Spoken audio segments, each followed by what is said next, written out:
There are thousands of people who have been displaced as a result of the war in Georgia. Tens of thousands, even hundreds of thousands if you believe reports. Among the unfortunate civilians caught in the crossfire in this conflict, a 12-year-old girl from outside San Francisco. Amanda Kokoyeva was in South Ossetia for a month-and-a-half-long visit with her relatives. She was with family members in a cafe, and all of a sudden, bombs were falling outside. A 12-year-old girl. She spent the night in her uncle's basement. She was able to flee to Russia, flee to the north, catch a flight home from Moscow. With us now, Amanda Kokoyeva and her aunt Laura, live with us from our San Francisco bureau. It's great to see you. Welcome home. Thank you. I cannot even imagine sitting in a cafe and bombs start falling.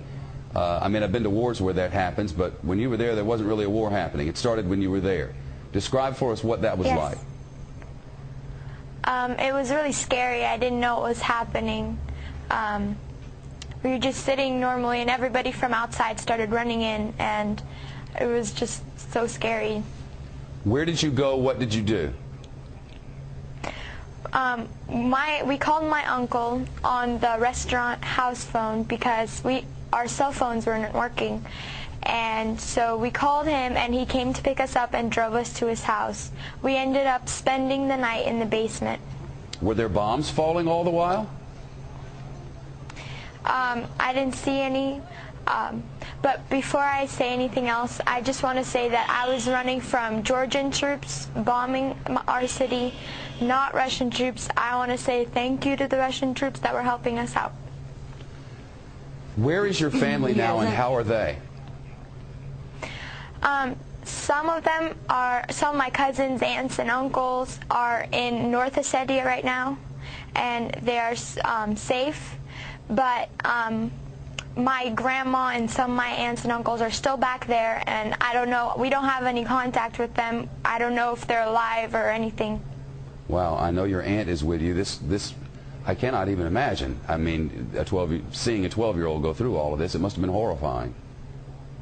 Yeah, it was horrifying for all of us. And main thing I wanted to say on television, I want you to know to whom to blame on this conflict.